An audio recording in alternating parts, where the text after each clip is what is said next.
کہ حضرت امام حسین کو گرفتار کرنے کے لیے آیا ہے۔ روایتوں میں آتا ہے کہ اس وقت جو پانی چشمے میں موجود تھا وہ تمام پانی حضرت امام حسین نے اپنے قافلے کے لیے جمع کر رکھا تھا۔ وہ چشمہ بالکل سوکھ چکا تھا، اس کی جو آنے کا وقت تھا وہ دوپہر کا وقت تھا۔ اس کے سپاہی بھی پیاسے تھے، وہ خود پیاسا تھا، اس کے جانور بھی پیاسے تھے۔ روایتوں میں آتا ہے کہ حضرت امام حسین اس کے پہنچنے کے بعد اپنے غلاموں کو حکم دیتے ہیں کہ جو پانی تم لوگوں نے جمع کر رکھا ہے پہلے جاؤ ان کے لوگوں کو پلاؤ اور اس کے بعد ان کے جانوروں کو پلاؤ۔ یہ حسین کا گھرانہ ہے۔ ایک موقع پر حضرت امام زین العابدین ہیں، جب آپ بیمار ہوئے اور آپ کوفہ کے یمن کے والی بنے، ایران کے والی بنے، تو ایک شخص آیا اور وہ بہت ضعیف تھا، بہت کمزور تھا، بہت بوڑھا تھا۔ تو اس کے بڑھاپے پر ترس کھا کر کے حضرت امام زین العابدین نے اپنے سپاہیوں کو حکم دیا، جو وزیر خزانہ تھے ان کو حکم دیا کہ جتنا ہو سکے تم اسے کھانا پینا کھلاؤ اور بیت المال سے اس کو وظیفہ بھی دو۔ لوگوں نے جب بتایا تو یہ بتایا کہ یہ ان لوگوں میں سے ہے اور وہ خود اپنے سر کو ڈھانپے ہوئے تھا، یہ دیکھ کر کے کہ جس گھر کی چوکھٹ پر میں بیٹھا ہوا ہوں یہ حضرت امام حسین کا گھر ہے، یہ حضرت امام حسین کا گھرانہ ہے، اس لیے شرم سے وہ اپنے سروں کو جھکائے ہوئے تھا، اپنے چہرے پر وہ کپڑا ڈالے ہوئے تھا۔ جب لوگوں نے تحقیق کی تو پتا چلا کہ یہ بھی انہی کوفیوں میں سے تھا جو حضرت امام حسین رضی اللہ تعالیٰ عنہ کو شہید کرنے کے لیے میدان کربلا میں حاضر ہوئے تھے۔ جب لوگوں کو پتا چلتا ہے کہ یہ ان میں سے ہے، یہ پہنچتے ہیں حضرت امام زین العابدین سے، کہتے ہیں حضرت امام زین العابدین سے ان کے سپاہی کہتے ہیں کہ اے امام المسلمین، آپ نے جن کی مدد کرنے کے لیے کہا ہے یہ ان کوفیوں میں سے ہے جو آپ کے ابا جان کو، آپ کے خاندان کو میدان کربلا میں شہید کیا تھا، کیا اب بھی میں ان کی مدد کروں؟ حضرت امام زین العابدین نے ارشاد فرمایا کہ سنو، جب میدان کربلا میں میرا خانوادہ، میرا گھر گیا تھا تو اہل کوفہ کی قسمت میں جو تھا وہ انہوں نے دیا تھا۔ آج یہ ہماری چوکھٹ پر آیا ہے، ہماری چوکھٹ پر مدد مانگنے والا آیا ہے، مدد مانگنے کے لیے آیا ہے۔ نبی کا خانوادہ زمانے میں مشہور رہا ہے کہ کبھی وہ منگتوں کو واپس نہیں کرتا ہے، کبھی وہ مانگنے والوں کو واپس نہیں کرتا ہے، اس لیے جس کو بھی کہا گیا ہے اسے دے دیا جائے۔ یہ اس کے گھر گئے تھے تو اس کا عمل تھا، اور آج یہ ہمارے گھر آیا ہے، یہ ہمارا عمل ہے۔ تو یہ ان کی سیرت تھی، یہ ان کا طریقہ تھا کہ بڑے بڑے مجرمین کو بھی مسکرا کر کے معاف کر دیا، اور زندگی اس وقت تک نہ باپ کی بیٹے سے، نہ بیٹے کی باپ سے، نہ بھائی کی بھائی سے، نہ پٹیدار کی پٹیدار سے، اس وقت تک خوشگوار ہو ہی نہیں سکتی جب تک آپ زندگی بسر کریں دل میں بغض اور کینہ رکھ کر کے، جب تک زندگی بسر کریں۔ اہل مکہ ہوں یا اہل بیت اطہار ہوں، ان کے داستان کو پڑھنے سے یہی ثابت ہوتا ہے کہ یہ معاف کرنے پر بہت زیادہ قادر تھے، بڑے بڑے جرم کو آسانی سے معاف کر دیا۔ معاف کرنا یہ حسینی طریقہ، معاف کرنا بھی سیکھیں۔ عزیزان ملت اسلامیہ، میں عرض یہ کر رہا ہوں کہ حر بن یزید تیمی حضرت امام حسین کی بارگاہ میں حاضر ہوا، اور حاضر ہونے کے بعد پانی وغیرہ پیا، آرام کیا۔ جب ظہر کا وقت ہوا تو آ کر کے حضرت امام حسین رضی اللہ تعالیٰ عنہ سے اپنے آنے کا مقصد بیان کرتا ہے، اور جو حکم نامہ ابن زیاد نے جاری کیا تھا کہ تم جاؤ اور حضرت امام حسین جہاں مل جائیں تم انہیں وہیں پر روک دو، یہ حکم نامہ جاری کرنے کے بعد حضرت امام حسین رضی اللہ تعالیٰ عنہ فرماتے ہیں کہ ظہر کا وقت ہو گیا ہے، تم لوگ نماز الگ پڑھو گے یا میرے پیچھے پڑھو گے؟ حر بن یزید تیمی کہتا ہے کہ ایسا ہو ہی نہیں سکتا کہ آپ موجود ہوں اور الگ جماعت قائم کر کے نماز پڑھی جائے۔ نہ صرف ظہر کی بلکہ عصر کی نماز بھی حر بن یزید تیمی اور اس کے لشکریوں نے حضرت امام حسین کے ساتھ پڑھی۔ آخر میں حر بن یزید تیمی جب عصر کی نماز پڑھ لیتا ہے تو حضرت امام حسین رضی اللہ تعالیٰ عنہ سے ان کے آنے کا مقصد پوچھتا ہے، آپ کوفہ کس لیے آئے؟ تو حضرت امام حسین رضی اللہ تعالیٰ عنہ فرماتے ہیں کہ اہل کوفہ نے مجھے خطوط لکھے تھے اور لکھ کر کے بتایا تھا کہ کوفہ کے مسلمان منتشر ہو رہے ہیں، ان کے اندر بدعنوانیت آ رہی ہے، ان کو کسی امام کی ضرورت ہے اور اسی لیے میں ان کی طرف جا رہا ہوں۔ یہ کہنے کے بعد حر بن یزید تیمی کہنے لگتا ہے کہ ہمارے ساتھ جو لشکر ہے اور ہم ہیں، ہمارے علم میں آپ جن خطوط کی بات کرتے ہیں ایسا کوئی خط نہیں ہے۔ ہم بھی اہل کوفہ ہیں، ہم میں سے کسی نے آپ کو خط نہیں لکھا ہے، کسی نے بھی آپ کو کوفہ آنے کی دعوت نہیں دی ہے۔ جب اس کو اعتبار نہیں ہوتا ہے تو حضرت امام حسین رضی اللہ تعالیٰ عنہ جتنے خطوط اہل کوفہ کی طرف سے آئے تھے وہ تمام خطوط جو ہے حضرت امام حسین رضی اللہ تعالیٰ عنہ حر بن یزید تیمی کے سامنے رکھ دیتے ہیں کہ تمہیں اگر یقین نہیں ہے تو لو ان خطوط کو دیکھ لو اور ان میں جن کے نام لکھے ہیں ان ناموں کو پڑھ لو۔ 100 سے زائد خطوط حضرت امام حسین رضی اللہ تعالیٰ عنہ نے حر بن یزید تیمی کے ہاتھ میں رکھے اور سب خطوط کا مضمون ایک ہی تھا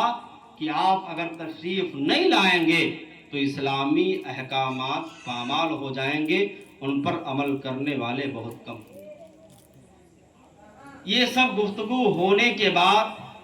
حر بن یزید تیمی اپنے مجبوریوں کو بیان کرتے ہوئے کہتا ہے کہ ابن زیاد کا چونکہ حکم ہے اس لیے ہر حال میں ہمیں آپ کا پیچھا کرنا ہوگا۔ تو حضرت امام حسین رضی اللہ تعالیٰ عنہ فرماتے ہیں، اے حر بن یزید تیمی، تمہاری ماں تجھ پر روئے، کیا تو حسین بن علی کو گرفتار کرے گا؟ تو حر بن یزید تیمی نے کہا کہ اگر یہ جملہ عرب کے کسی بھی شخص نے کہا ہوتا بخدا میں اس کی گردن اٹھا دیتا یا کم سے کم اس کی ماں کو بھی ایسا کہتا، لیکن آپ کی ماں خاتون جنت ہیں اس لیے میں ان کے بارے میں بھلائی کے سوا کچھ نہیں بولوں گا۔ آپس میں تکرار ہوتی ہے، تلخی گفتگو ہوتی ہے، اتنے میں ایک قاصد ایک خط لے کر کے پہنچتا ہے اور اس خط میں ابن زیاد میں لکھ رکھا تھا کہ جو شخص حضرت امام حسین رضی اللہ تعالیٰ عنہ جہاں پر ہیں ان کو وہیں پر روک دیا جائے اور روکنے کے بعد مجھے اطلاع دی جائے، اور یہ شخص جو خط لے کر کے گیا ہے یہ تمہاری اے حر بن یزید تیمی تمہاری نگرانی کرے گا اور تمہارے بارے میں مجھے خبر دے گا۔ جب یہ خط آ جاتا ہے تو حر بن یزید تیمی حضرت امام حسین کی بارگاہ میں التجا کرتا ہے کہ آپ ہر حال میں ہمارا ساتھ دیں، جیسا میں کہہ رہا ہوں ویسا آپ چلتے رہیے اور کسی طرح کے ایسے کام نہ کیجیے کہ ہمیں سختی کرنی پڑے۔ اس طرح سے حر بن یزید تیمی آپ سے عرض کرنے لگتا ہے اور کہنے لگتا ہے، حضرت امام حسین رضی اللہ تعالیٰ عنہ ارشاد فرماتے ہیں کہ ابھی کچھ ہوا نہیں ہے، ابھی کچھ بگڑا نہیں ہے، میں مکۃ المکرمہ واپس جانے کے لیے تیار ہوں اور میں مکۃ المکرمہ واپس جانے کے لیے تیار ہوں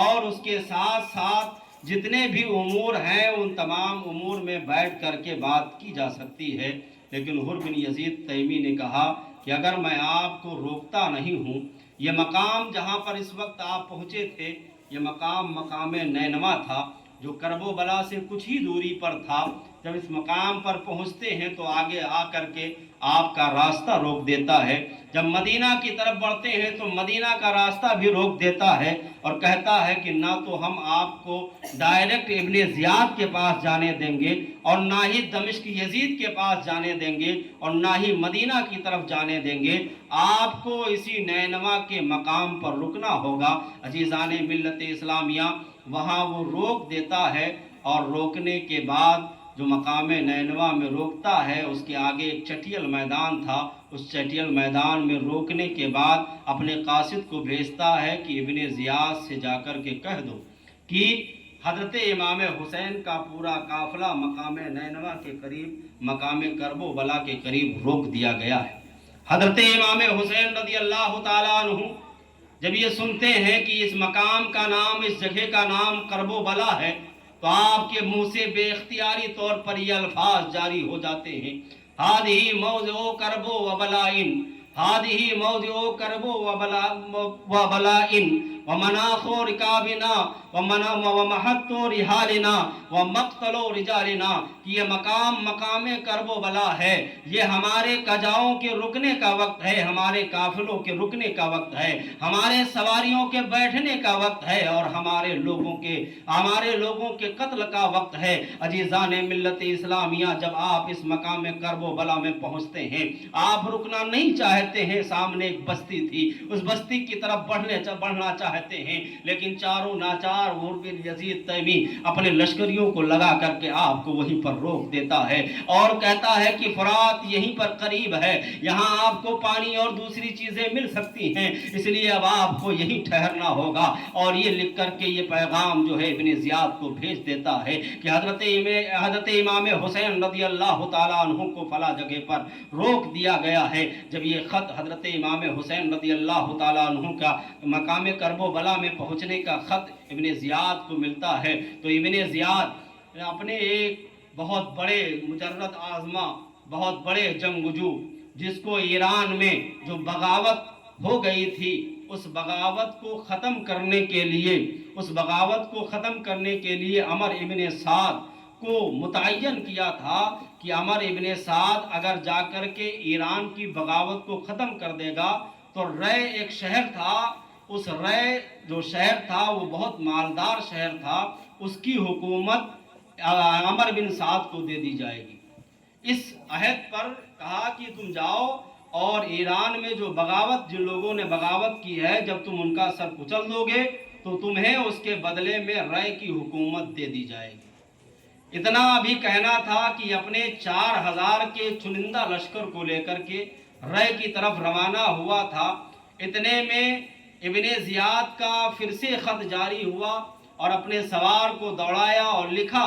کہ عمر ابن سعد سے کہہ دو کہ وہ پہلے جائیں اور حضرت امام حسین رضی اللہ تعالیٰ عنہ جو مقام کرب و بلا میں ہیں ان سے بیعت لے کر کے آئیں یا انہیں گرفتار کر کے لے کر آئیں، اس کے بعد وہ ایران جائیں گے۔ یہ عربی تھے۔ یہ ابن سعد جو تھا مشہور صحابی رسول حضرت سعد ابن وقاص رضی اللہ تعالیٰ عنہ کا بیٹا تھا۔ میں نے بتایا تھا کہ 10 صحابہ ایسے ہیں جن کو سرکار نے دنیا میں جنت کی بشارت دی تھی، ایک ساتھ ان 10 میں سے حضرت سعد ابن ابی وقاص تھے۔ یہ عمر بن سعد جو تھا انہی کا بیٹا تھا۔ وہ صحابی رسول کہ صحابہ میں فخریہ بیان کرتے تھے کہ اللہ کے رسول صلی اللہ تعالیٰ علیہ وسلم نے مجھے اور مولا علی کو ایک ایسا امتیاز بخشا ہے کہ ہم دونوں کے علاوہ صحابہ میں کسی کو یہ امتیاز نہیں ملا۔ صحابہ جب پوچھتے تھے کہ وہ امتیاز کیا ہے تو میں نے ایک دن بتایا تھا کہ احد میں حضرت علی کرم اللہ تعالی وجہہ الکریم آپ کے سامنے کھڑے ہو گئے اور دشمنوں کی جانب سے جو تیر آتا تھا اس تیر کو آپ سرکار کی طرف جانے سے روکتے تھے تو سرکار حضرت علی کی تعریف کرتے تھے۔ حضرت سعد بن ابی وقاص رضی اللہ تعالیٰ عنہ بیان کرتے ہیں کہ اسی احد کے مقام پر